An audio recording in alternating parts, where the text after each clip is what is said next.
नमस्कार. स्वागत आहे आपल्या यूट्यूब चॅनलमध्ये.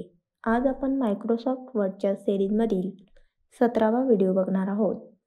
या अगोदरच्या व्हिडिओमध्ये आपण क्रिएट केलेल्या लिस्टला नंबर कसे द्यायचे हे बघितले.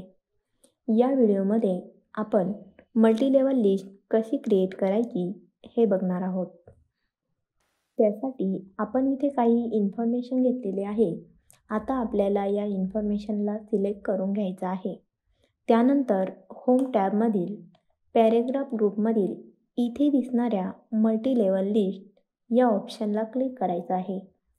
त्यानंतर तुम्हाला अशी विंडो दिसेल. त्यामधून तुम्हाला जी स्टाईल पाहिजे असेल ती, फॉर एक्झाम्पल बुलेट्स, नंबर किंवा अजून दुसऱ्या स्टाईल पाहिजे असतील तर त्या तुम्ही इथून सिलेक्ट करून घेऊ शकतात.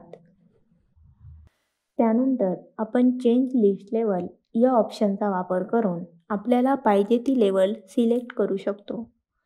पण यामध्ये आपण सुरुवातीला जी कोणती स्टाईल सिलेक्ट केलेली असेल त्याच रिलेटेड लिस्ट आपल्याला इथे दिसणार आहे. त्याच लेवल आपण सिलेक्ट करू शकतो. जसे की आपण इथे नंबर ही स्टाईल सिलेक्ट करणार आहोत तर तुम्ही इथे बघू शकतात अशा प्रकारची लिस्टची लेवल असणार आहे. त्याच पद्धतीने बुलेट्स किंवा अदर स्टाईलचे असणार आहे. इथे आपण उदाहरण म्हणून वेगवेगळ्या लिस्ट सिलेक्ट करून बघू. इथे तुम्ही बघू शकतात जशी स्टाईल सिलेक्ट करत आहात तसेच चेंज लिस्ट लेवलमध्ये ऑप्शन येत आहेत. आपण लिस्ट लेवल चेंज करण्यासाठी कीबोर्डवरील टॅब बटनाचाही वापर करू शकतो. त्यासाठी ज्या लिस्टची लेवल चेंज करायची आहे त्याला सिलेक्ट करून टॅब बटनाला क्लिक करायचं आहे. आपल्याला जेवढी लेवल पाहिजे असेल तेवढ्या वेळेस टॅब बटन क्लिक करायचं आहे. तुम्ही इथे बघू शकतात आपली लेवल ही चेंज झालेली आहे. तसेच जर आपल्याला नंबरला मॉडिफाय करायचं असेल तर आपण डिफाईन मल्टीलेवल लिस्ट या ऑप्शनचा वापर करणार आहोत. यासाठी होम टॅबमधील पॅरेग्राफ ग्रुपमधील इथे दिसणाऱ्या मल्टीलेवल लिस्ट या ऑप्शनच्या डाऊन ॲरोला क्लिक करायचं आहे. त्यानंतर इथे डिफाईन न्यू मल्टीलेवल लिस्ट या ऑप्शनला क्लिक केल्यानंतर आपल्याला अशी एक विंडो दिसणार आहे.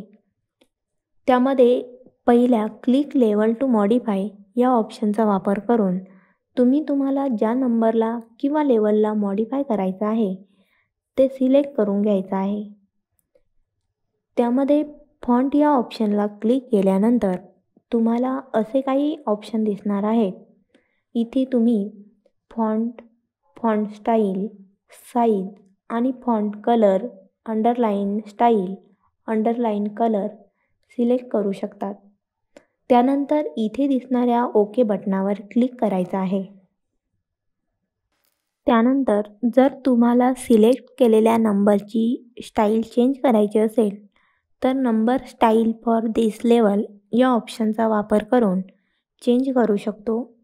तसेच आपण नंबर अलाइनमेंट या ऑप्शनचा वापर करून नंबरची अलाइनमेंट सेट करू शकतो.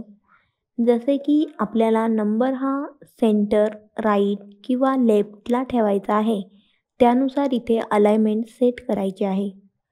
आणि त्याच्याच खाली असणाऱ्या टेक्स्ट इंडेंट ॲट आणि अलाइन ॲट या ऑप्शनचा वापर आपण टेक्स्ट आणि नंबर यामध्ये आपल्याला किती अंतर पाहिजे आहे हे सेट करण्यासाठी होतो. आणि जर आपल्याला एखादी लिस्ट ठराविक नंबरपासून स्टार्ट करायची असेल तर मल्टीलेवल लिस्ट या ऑप्शनच्या डाऊन ॲरोला क्लिक करायचं आहे. त्यानंतर इथे लास्टला दिसणाऱ्या डिफाईन न्यू लिस्ट स्टाईल या ऑप्शनला क्लिक करायचं आहे.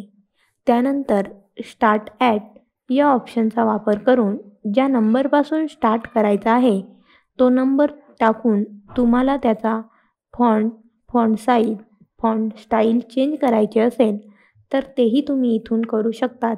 आणि जर आपण दिलेले नंबर, बुलेट्स किंवा जी काही तुम्ही सिलेक्ट केलेली नंबर स्टाईल असेल ती नको असेल तर दिलेल्या लिस्टला सिलेक्ट करून मल्टीलेवल लिस्ट या ऑप्शनला क्लिक केल्यानंतर तुम्हाला इथे नन हा ऑप्शन दिसणार आहे त्याला सिलेक्ट करायचा आहे.